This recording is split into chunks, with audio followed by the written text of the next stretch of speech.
some feminine energy to the stage. Y'all ready for it? We got Miss Becky Barrera. Are you ready in front of me? Alright, give it up for Becky, y'all.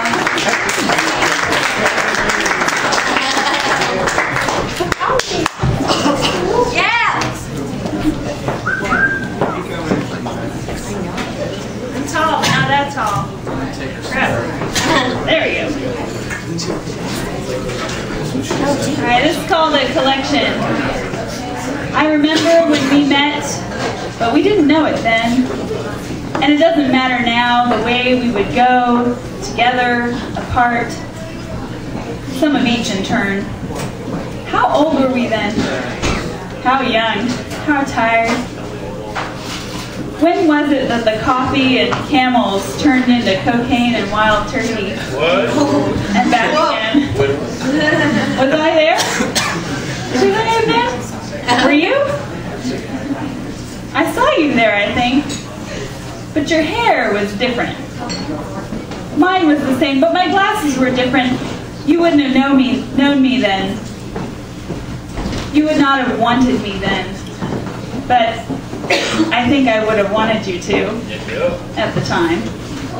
It would have seemed like a good idea, just like all the others, like the coffee, like the Coke. Are we? Were we? Just like the others? Are we now?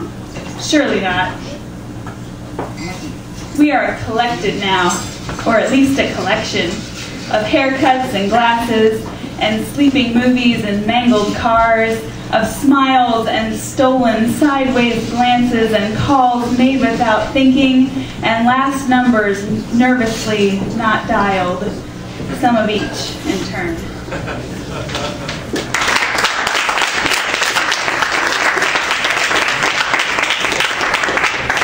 I'm divorced, which will make this make sense. It's called boxing pointlessly. There is an anger here so deep and thick that it makes me quiet. So many years of pulling at strings and punching at buttons and ghosts. So many years of excuses, of comparing thickness of hide, and I am found lacking. Sinking into the bile that inches up my throat, cutting off my voice just short of a scream. More for my surprise than for what you have spoken. Hope is exchanged for reality of being. You barge in where you don't belong, and I swing at the air in the locker room for the lack of your chest, for the lack of your face.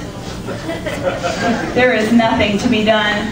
It will continue, and there will still be nothing.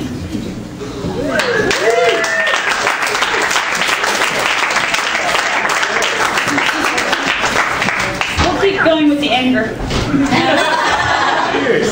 This is called Rude Awakening. Damn you. Damn you for waking me up. I was sleeping soundly, so perfectly unaware that I had even dozed off. Slumber had welcomed me into its embrace after the pain and turmoil of the day. I was wrapped in the warmth of rapid time movement and antique quilts. I had misplaced any memory of the warmth of fresh coffee radiating through ceramic to the palm of my hand. The comforting sounds of NPR voices had begun to lose their familiarity. Even the twinge of the alarm clock's squelch and the piercings of first light had faded, become distant, dim. I was perfectly content to dream on of babies and higher powers, of healing in Central America, that is, until you made me stir. How dare you? How dare you take that piece from me?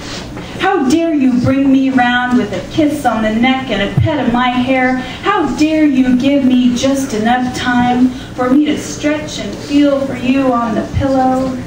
And not finding you there, my eyes adjust, just in time to see you walking out the door. And I am left here, alone, awake, and unable to get back to sleep.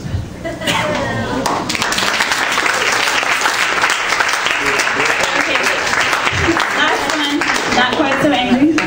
I just got back from a mission in in Guatemala. I go every January, and I wrote this one at the end of this year's trip.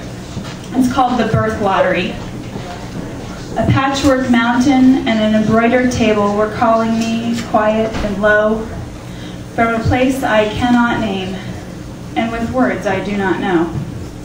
And so we traveled by plane and by van and on foot over a winding, twisting road to a smoggy hillside city where a thistle hath growed. We wandered through the market with dark-eyed children at our sides selling us their wares, and I would have been lost had a tiny tan hand not pulled me up the stairs. The sun shone on the clinic and the dusty soccer field, but the classrooms were dripping in mold. The concrete walls had bred it gladly in the dark and damp and cold. And it could not be abided to have their tiny lungs breathe it in, and so we scrubbed and then we painted. And we worked so it would be clean, so it would be bright and fresh and untainted. So balloons were turned to rainbows, and there is an ocean outside the window. And the kitchen is fit for cooking now, or at least soon it will be so. Tiny tables and chairs and bookshelves are waiting for tiny bodies and minds and hearts to fill them up with pictures and stories and smiles, and with any luck, fair starts. At night, we huddled by the fireside and sipped our hot tea to shake off the cool and wet in that mountain town. But our friends, they stayed wet and cold, wrapped in their blankets, lying on the ground. And as we descended into the valley to spend a last glorious day in a place that God must have made on purpose, we are reminded that our mission was to love and to give of our gifts that we have in such surplus.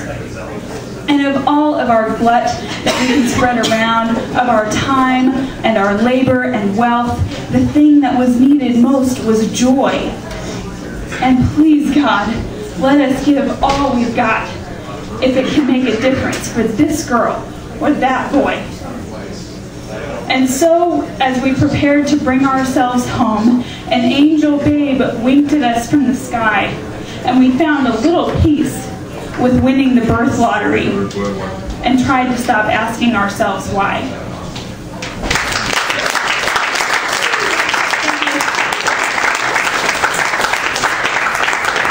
Thank you so much, Becky. It was incredible. I appreciate you coming out. Ashes lady, ashes lady,